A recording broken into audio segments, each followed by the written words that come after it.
How would you like to have an RFID microchip implanted underneath your skin?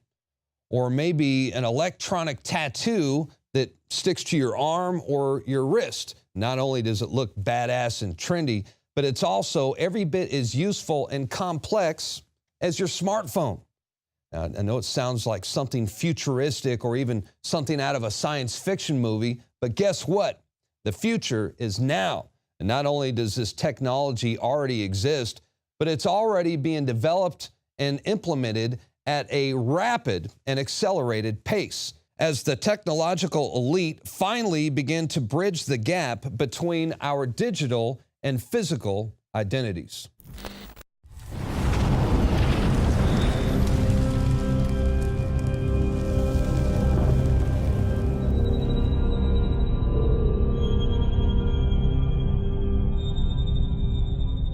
And he provides that no one will be able to buy or to sell except the one that has the mark, either the name of the beast or the number of his name.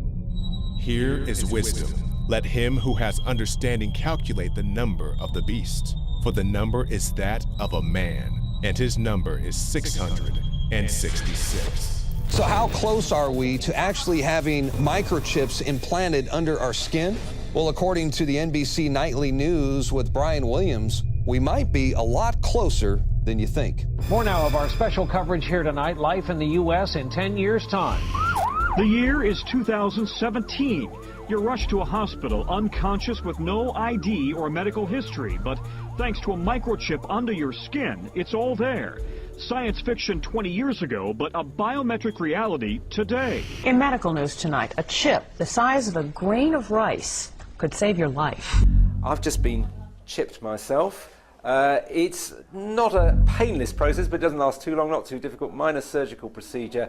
New microchip technology now makes it possible for the emergency room staff to find out about your medical history at the touch of a computer key. At some point, we're all going to have RFIDs. It might be even in our fingers, where they require it with everything on it. Instead of carrying credit cards or money, we will probably be implanted with chips. And now RFID microchips like this are being injected into humans. I'm sorry, sir, did you just say you would get one implanted in your arm? Absolutely, without a doubt. Our driver's license will be on the RFID chip. Our credit card number, all our information will be on this one chip. The chip is encased in unbreakable glass and is about the size of a grain of rice. The procedure is done with anesthesia and is relatively pain-free. It felt pretty scary, but at the same time it felt very modern, very 2015. The government has just approved the use of a computer chip that would be implanted under your skin. When complete, everyone will have a unique 12-digit identity number. If hospitals purchase this detection equipment, the system will most likely start to include more and more people in those communities who will want the chips. Wow. Interesting stuff. Everybody could have one of those one day. Does Google now know everything I do and everywhere I go? Because, let's face it, we like you guys, but you're from Google. It may be true that 10 to 20-year-olds don't want to wear a watch on their wrist, but you can be sure that they'll be far more interested in wearing an electronic tattoo, if only to piss off their parents. Forget mobile phones. Your children and grandchildren may well want an implant instead. You know, when we check out at the grocery store, we'll be swiping our own arm over the scanner. And that will be something we feel we can't live without. It would be such a disadvantage to not have the implant that it essentially becomes not optional. Let's imagine a little bit what the future might look like if I could take your stem cells and put them on a chip, or your stem cells and put them on a chip. It would be a personalized chip just for you. Turns over, but it doesn't stop. But the RFID reader antenna is here. So when I authenticate, the bike powers up.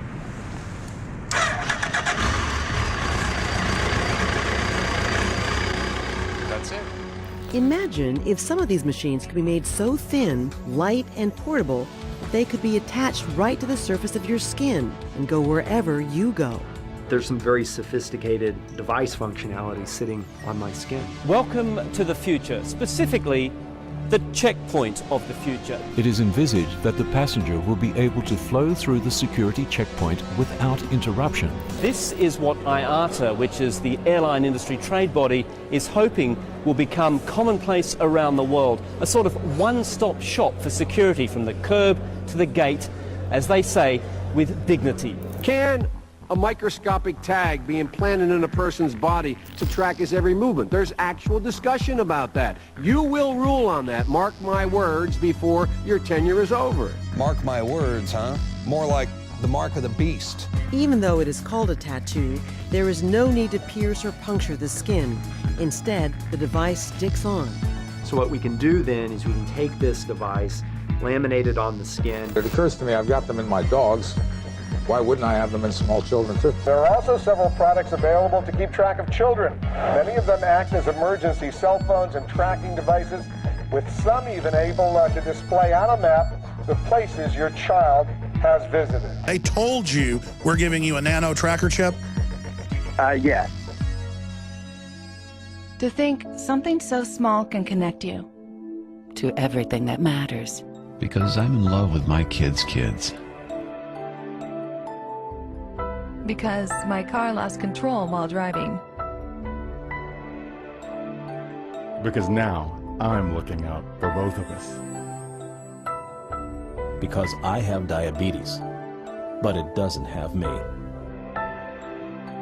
Because I spend my life in the ER trying to save yours.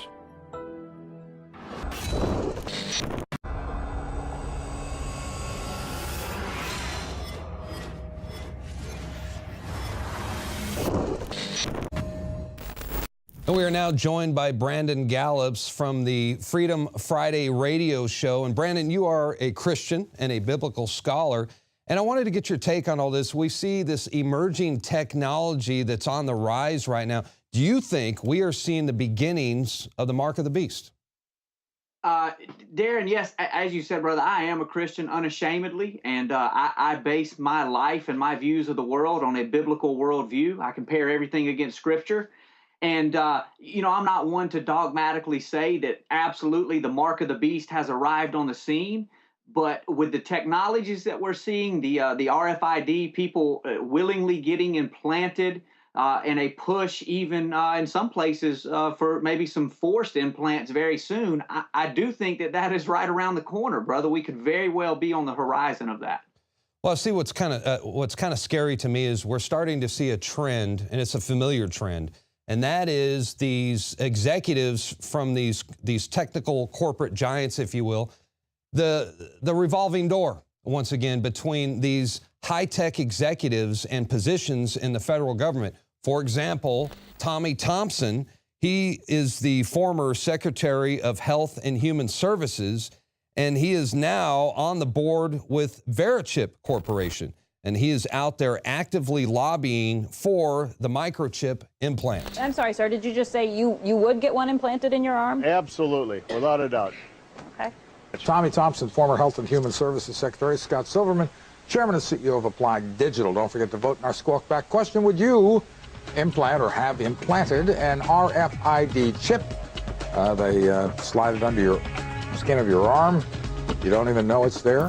Then there's the former director of DARPA, who is now a Google executive. Her name is Regina Dugan. And I tell you what, she's about as creepy as it gets.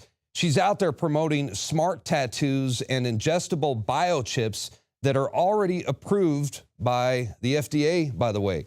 And she's telling a very young audience that this technology will give you superpowers. What do you think, Brandon? Do you think that an RFID chip will give you superpowers? Well, it certainly may at some point give you the power to buy and sell, Yeah. But I don't think that it will give you superpowers. Absolutely not.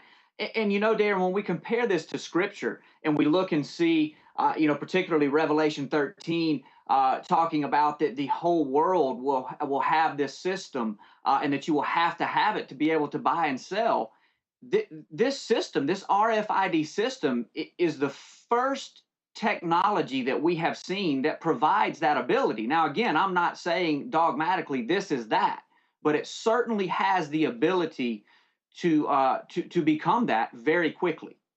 Not only that, but they're already planning, I know the United States and Europe, they've already got it in the works where you're not going to be able to travel unless you have some kind of biometric ID. And what do you think about that? I mean, what they're saying, and we're going to show here in a second, where a CNN reporter, he says that you'll finally be able to travel with dignity. Welcome to the future, specifically the checkpoint of the future. This is what IATA, which is the airline industry trade body, is hoping will become commonplace around the world. A sort of one-stop shop for security from the curb to the gate, as they say, with dignity. It is envisaged that the passenger will be able to flow through the security checkpoint without interruption, unless the advanced technology identifies a potential threat. There is expected to be little or no wait time as a result of the enhanced speed at which screening can occur.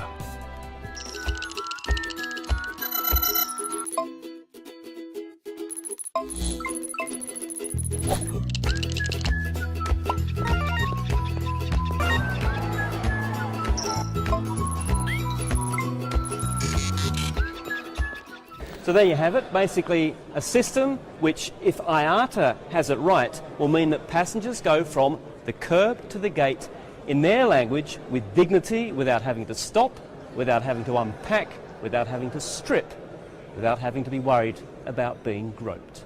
Now, do you think it's going to be dignified to have an implantable RFID chip? No, absolutely not. It certainly won't be dignified, and I won't be traveling. But think about this also, Darren, when we go back to Scripture and it talks about it by their right hand or on their foreheads.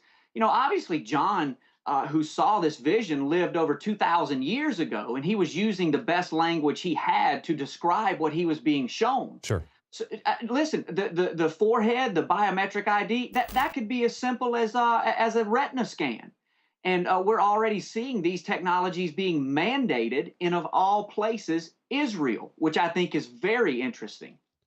Well, and they're also, you know, they're subjecting children to this. I've got an article right here from the Associated Press, right, where it's talking about tracking school children through the Head Start program.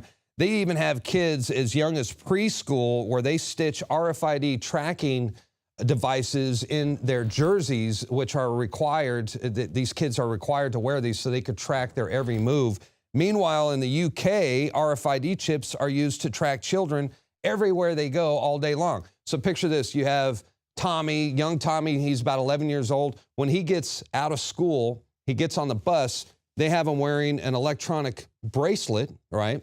It kicks off a sensor that's on the bus, notifies his parents through their cell phone. They get a cell phone message, Tommy is safely on the bus. When he gets off the bus, it notifies him that he's gotten off the bus. And then even when he enters the house, they are notified. So I think it's going to end up, if these kids are raised like this, it's going to be an easy transition for them when they're finally told, listen, the bracelet comes off, now you get the RFID chip implant. What are your thoughts on that? I think you are 100% correct, Darren, because just think about this. Everything that we see that we now realize is evil, going back, the Patriot Act, all of the NSA spying and everything. Listen, that was sold to us as we need this for safety. And of course, why not appeal to our emotions about the most precious thing on earth to us, our children? Listen, we can put this in your children and you never have to worry about your child going missing or being abducted. We will always know where they are. We can always find them, when in fact it may very well be that this is the most evil technology we have ever seen, but it will be sold to us, just like you're saying, in the name of safety. We're already seeing that. Well, technology is definitely a double-edged sword because I could see there's a lot of advantages. Yeah, I would like to know where my children are and that sort of thing, and if they're ever to get lost, it would be nice to be able to track them. So they're definitely going to sell it that way. Well, I tell you what, if you think the federal government is not going to utilize this technology to track its own citizens, think again. Here's Attorney General Eric Holder talking about a conversation he had with Vice President Joe Biden about mandatory electronic bracelets for gun owners. Vice President Biden and I had a meeting with a group of technology people and talked about how guns can be made more safe by making them either through fingerprint identification, the gun talks to a bracelet or something that you might wear, how guns can be used only by the person who is lawfully in possession of the weapon. And here's another very alarming clip from then Senator Joe Biden before he became vice president. And this was during the confirmation hearings for Supreme Court Justice John Roberts. Biden tells Roberts that he will have to rule on implantable microchips during his tenure. And we'll be faced with equally consequential decisions in the 21st century. Can a microscopic tag be implanted in a person's body to track his every movement? There's actual discussion about that. You will rule on that, mark my words, before your tenure is over. Can brain scans be used to determine whether a person is inclined toward criminality or violent behavior? You will rule on that. So even from a Christian perspective, obviously, we wouldn't want to get the mark because, well, according to the Bible, your eternity depends on whether you take the mark or not. But also, I would imagine it would be an Orwellian nightmare as well. We're talking about a dystopian future, but an Orwellian future where Big Brother and the government monitors every single thing you do. Do you think that that's something that we should be concerned about? No, I definitely do, because you have to think, I mean, just common sense would tell us that when this time comes, when we see something mandated where they are trying to mark every person in the whole world, whether that be for tracking or for buying or selling or whatever it is, it's not just going to be Christians, people like myself who are familiar with the word, that say, wait a minute, we know what this is. There's going to be people out there who just common sense, who may give no regard to the Bible at all, that say, this is crazy. There's no way I'm going to participate in this. So yeah, absolutely. I think that we'll see both. And you know, the scripture is very clear that Christians are going to be submitted to this at some point. We are going to have to make this decision. Well, absolutely right. And I just want to do me a favor. If you talk to your father, who's the host of the radio show, and tell people where they could listen to you, where they can find the broadcast if they're not in Florida. How do they access the radio show? And I also want to tell people these two books right here, fantastic reads if you're interested in the book of Revelations and biblical prophecy. Right here, Final Warning by Carl Gallups. I definitely recommend these books. How do people find your radio show on the internet? Thank you, Darren. It's we broadcast live out of 1330 a.m. in Milton, Florida. You can find us on the TuneIn Radio app. Just search 1330 WEBY. And all of our podcasts are available for free at carlgallups.com. That's carlgallups.com. Just click the podcast link. And you can find all of our material at www.ppsimmons.com. All right. Brandon Gallups, thank you for joining us. I have a feeling that you'll be with us again sometime in the near future. Thanks again. Thank you, Darren. All right, once again, that was Brandon Gallups. He is the son of Carl Gallups, who's a best-selling author and minister. He wrote Magic Man in the Sky, very good book, and also Final Warning. This is a biblical prophecy book. I recommend both of them. That's going to do it for tonight's broadcast. The InfoWars Nightly News will return, Lord willing, tomorrow evening, 7 o'clock p.m. Central Time. Until then, have a blessed evening. See you back right here tomorrow. Good night.